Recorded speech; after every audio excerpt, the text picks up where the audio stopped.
some people grew up with overtly abusive, like, family members, situations. And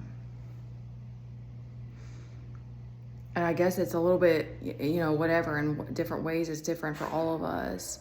But for me, it was very covert behavior and a lot of neglect, emotional neglect, and also weird sexual shit that I've started unpacking later. I'm trying to figure out how, what I even want to speak on this. Like, I remember my mom, what first she said that there was also a lot of just like fear stuff. So it was like, first she was like, no, y'all can't date until you're like 16. And, everyone was already, people were dating. I don't know what age, and yeah, you don't know what yours puppy love. You don't know. And, but, anyway, I think my first boyfriend was like 13 and I was like 15 or 14. I know I was older than him. But I wasn't driving yet because he had a guy that would drive him around, and him and his mom, and he lost his dad during the time I was with him. I've always had intense relationships, pretty much.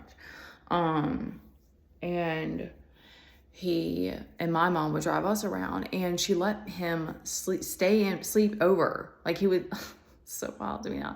He would sleep over at our house, and he lived around like close by. So like he didn't, but I'm like, what in the world, what the actual, and I remember like we had this like day bed thing in the middle. And like, I guess we fell asleep there one time, and my brother like said something because he was like, y'all shouldn't be doing that. That's wrong.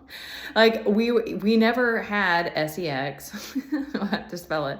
We never went that far, but it was a lot of like just sexual like energy and like just no boundaries.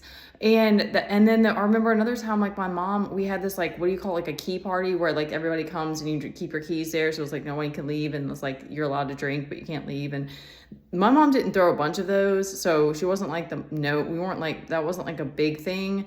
And it's sort of interesting because I didn't drink, and even when this happened, like I wasn't drinking, but like my brother was a little bit older, he drank with his friends. I don't think they were of age yet. I think they were like seniors. And she said something in the beginning of the party, and she was like, hey, she said something about like people could like it was this whole spiel, and there was like, light fondling is allowed but no heavy petting. And like, it's weird that I even remember that. And like, even at the time I was like, what is going on? And legit, there was like, I don't want to say it was like an orgy, but it was like, there was literally like in the front of the yard, because we had lived on the bay at this point, and like there was a decent sized yard, and it was like people were like hooking up at this one area, and it was like weird and gross and like disturbing to me now. And that messed with me because it was like, I would do that with guys. I would be like, yeah, you can stay over with me, but I wouldn't have sex with them. And the first time that didn't happen that many times, but it was like, there was one time where after one time that happened, the guy was like, you gave me blue balls. And he's like, I'm used to girls having sex with me, and like, don't do that. I think the blue balls was a cop out. I don't believe in that, but I understood then that it was like, that's leading people on. Like, of course, it makes total sense to me now. But like, there was weird shit like that where there was just like no fucking boundaries.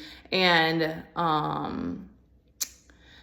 that's similar to what I feel like I'm dealing with, is I keep having to set boundaries, but they're being crossed. So it's abusive. So it's like people aren't respecting this. Like, my email is for fucking business.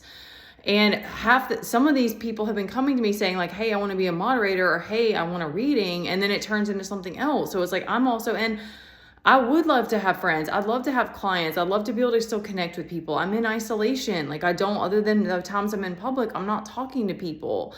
So I'm not justifying like allowing these things to play out or whatever, but it's like, what was the point of this when I started it? Oh, I know what I was going to note is that I love that. I love the free spirited part of me. I don't like that I sometimes struggle with focus, and I sometimes struggle with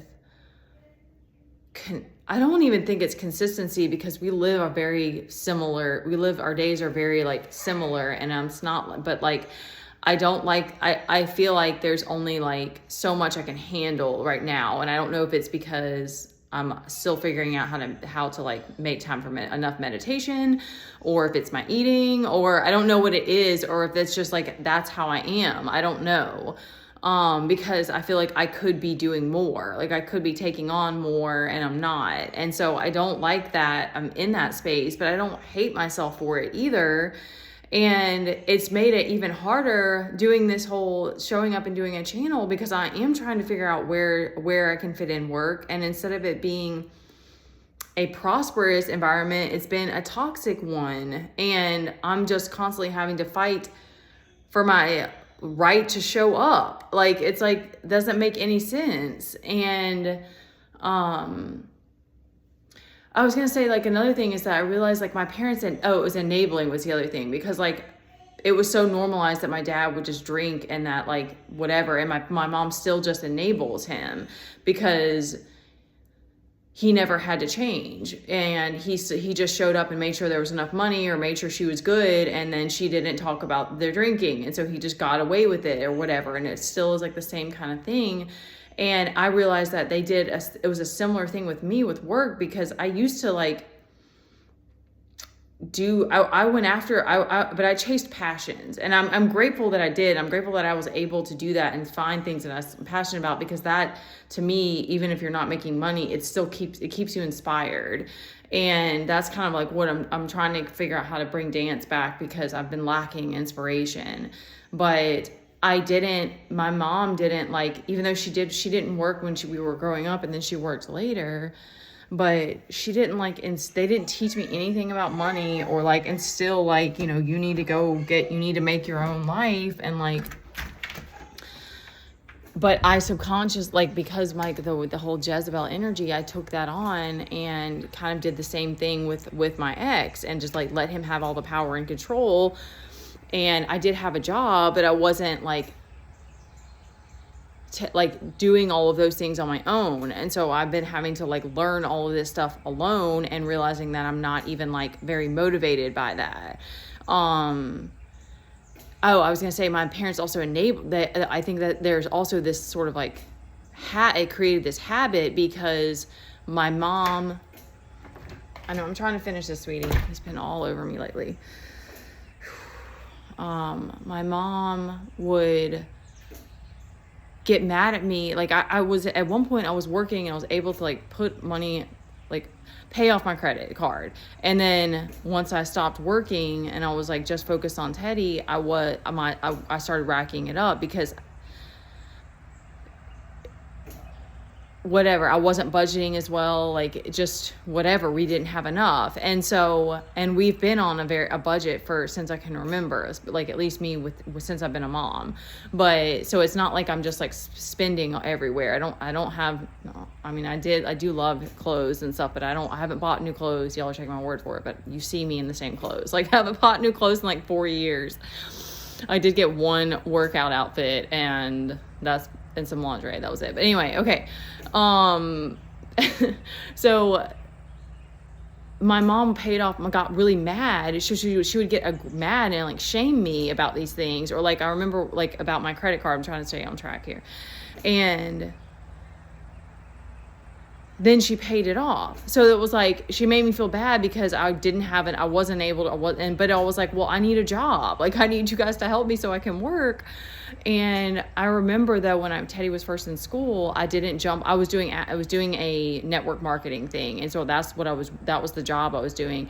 And I was just starting healing work at that point. I was just starting meditation. I had adrenal issues that I was like, working through, but like I didn't, and I was nervous with Teddy being in school because it was his first time. It was only 3 days a week, and I didn't know how it was going to go. And I remember my mom coming and helping me with like something in the yard, and she was like, you're being irresponsible, like you should be working. And she didn't even say it like and it wasn't inspiring, like, hey, what kind of jobs are you thinking about? Like, what do you think you'd like to do? Like, do you think about like picking up a part-time job? And I never really felt at that point, because after my mom kicked me out of her house, I was like, I never really felt like she was someone I could ever go to again. And then it was like that just became this other whole understanding later.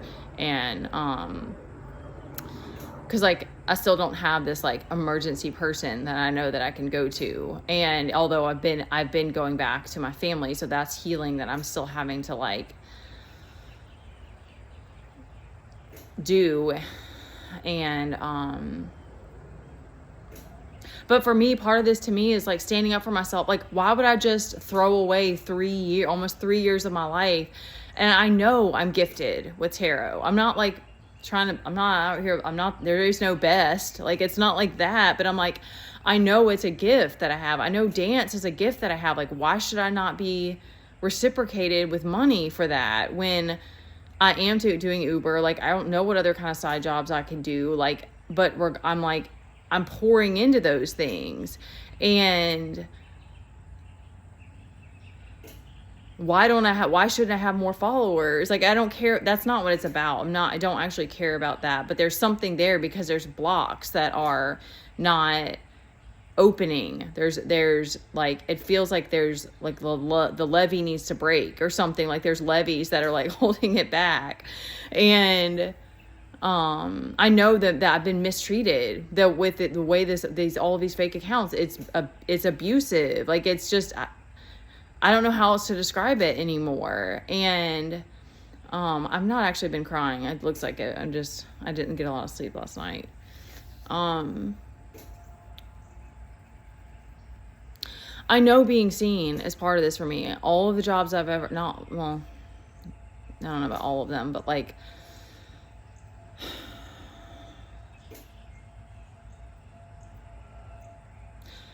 I know sharing when I do feel beautiful, like sharing beauty, sharing my energy, sharing my love, sharing my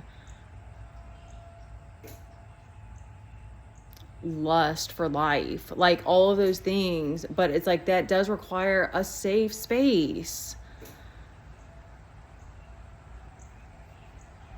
No one can express themselves fully in a space that's not safe.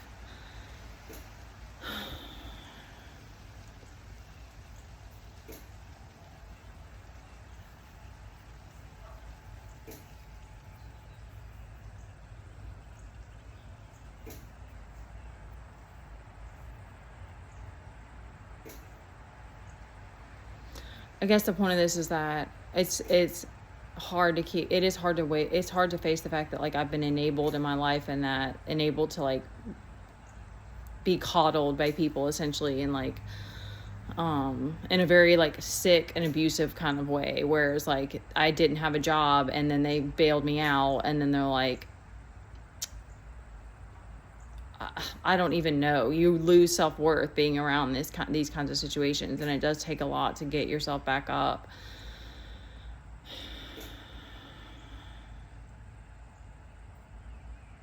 Okay, I've got to move on from this.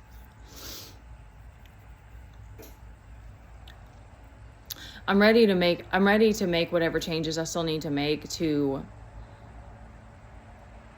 be respected, to be seen as valuable, to be